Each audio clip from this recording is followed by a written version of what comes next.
Merħba lil min kun qed isegwi dal-video bħalissa, nispera li tinsabu tajbin.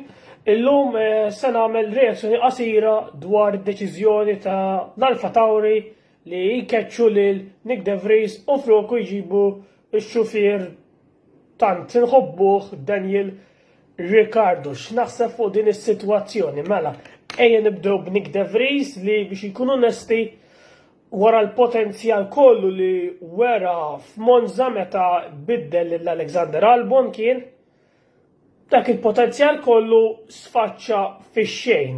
Nick De Vries kien ilu biex jippruva jsib sit fil-Formula 1 u ġitu din l-opportunità mal-Alpha Tauri. Iżda l-opportunità ma ħaddix għax minn Nick De Vries jinkun nistenni ħafna iktar għax huwa xufier li huwa ta' kalibru tajjeb, jiena vera kont infaħru u stennejt li jmur ħafna ħjar dis-sena iżda biex ikun onesti siebu Yuki Tsunoda ħin kollu kien jaqbżu konsistentament, skużawni, u ma skurja l-ebda punti u ġieli kien ikun ukoll involut f'xi ħabti tal-kemm żgħar kienu banali. Mill-banda l-oħra, x'naħseb fuq Daniel Ricciardo,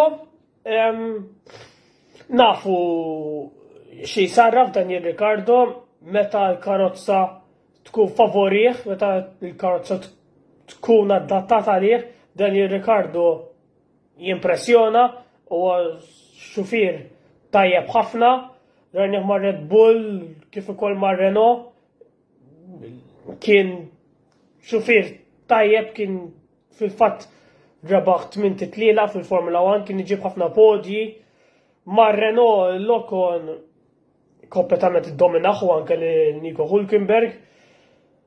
Il-problema hi li meta mar mal-McLaren għal xi raġuni oħra jew ma adattax għax Norris kien jaqbżu konsistentament fit-tliela u anke fil-qualifying minkejja li ġab dik ir-rebħa storika l-McLaren f'Monza, xorta waħda ma mhix biżżejjed biex iżomm postu fil-Formula 1 u sfortunatament ma sab l-ebda sit għal din is-sena. Iżda ħanerġgħu naraw jirritorna lura mal-Alpha Tauri fl-Ungerija u għal kompletament tal-istaġun.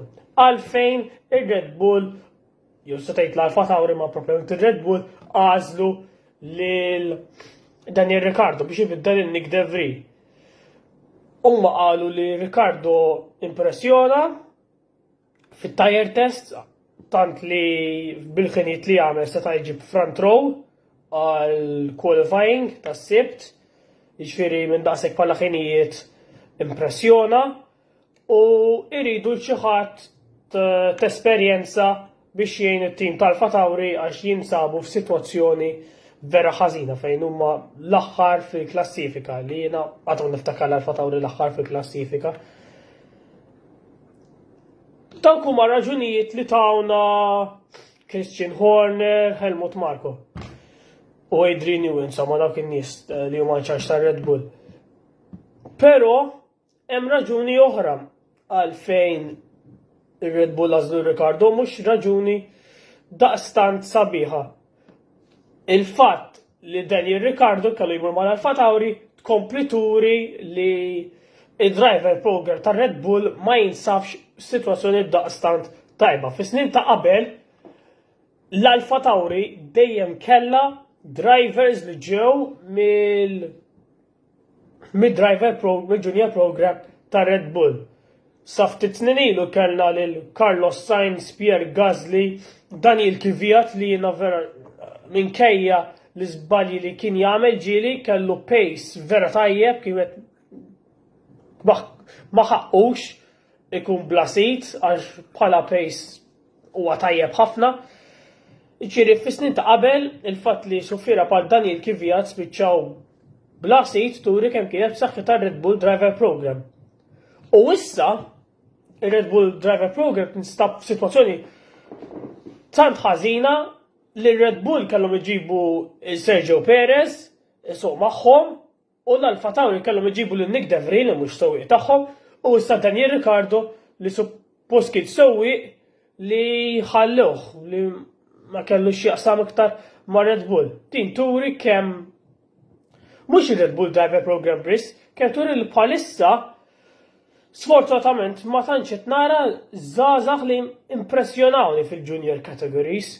Vera għandek bħal Oli Berman li qed jimpressjona, però u ftit Teo Purcher imma issa is-sitwazzjoni ta' junior drivers bħalissa ma tantx tinstab daqshekk b'saħħitha minkejja li kellna xufiera bħal Oscar Piastri li daħlu dis-sena u impressjonawni. Jien dak kelli xi ngħid, tistgħu tgħidu tagħkom fil-kummenti, fil-comments, dal-video se jkun ukoll fuq YouTube minn ftit ħin ieħor. Jiġifieri minn naħa tiegħi dak li kelli xi ngħid. Nerġa' fakkarkom biex tagħmlu like il-paġna u speċjalment il-paġna tagħna ta' YouTube ukoll ħalli nikbru fuq dik il-pjattaforma wkoll.